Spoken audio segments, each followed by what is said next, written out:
All right, hello.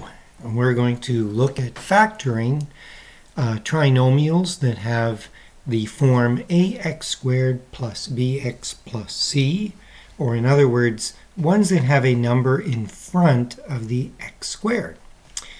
So we're going to start by working on an example, and we're going to try to factor this one, 20x squared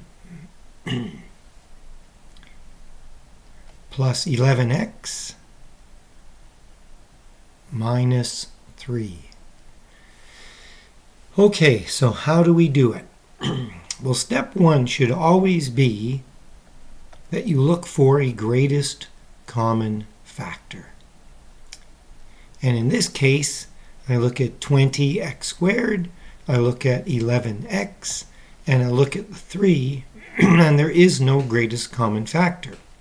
So this has been examined, but there isn't one, so we move on to step 2, which really I just call the process.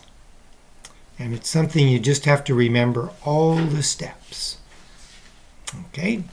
And so here's how the process works. Firstly, take the number that's out in front and multiply it with the constant at the end. So it would now look like this. X squared plus 11x minus 60. Okay, so this again is the 20 times the 3 at the end.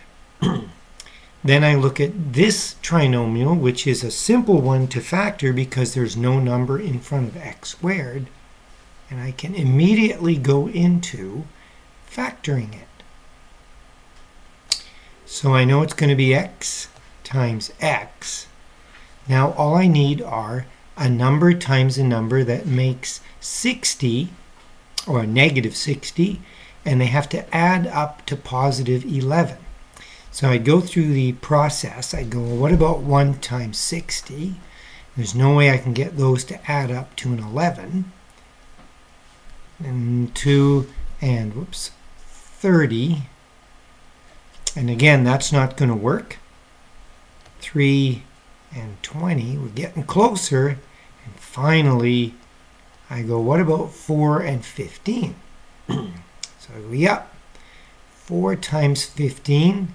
And I want to make the 15 positive and the 4 negative, so that I get negative 60 when they multiply together, and I get positive 11 when I add the two numbers together.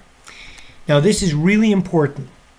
Don't stop now that you found these numbers, because if you FOIL this out, you're not going to get the original, which has the 20 in front of the x squared.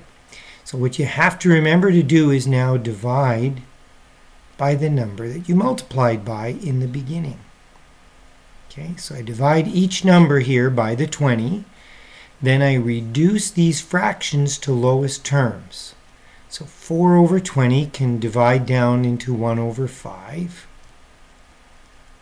And over here, 15 over 20 reduces down to 3 over 4.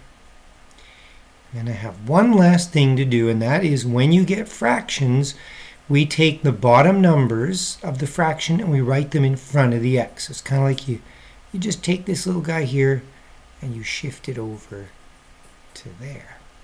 So this would now be written as 5x minus 1. And then I do exactly the same thing over here. I'm going to move that 4 over in front of the x. So this would be written as 4x plus 3. So I believe this is my answer. And in order to be absolutely certain, I would FOIL this out and make sure I end up with the original trinomial. Okay, really important that you recognize this is what you're trying to build when you FOIL this out. And I'm going to quit now. But suffice it to say, this is the correct factored form. So with that in mind, we will see you later.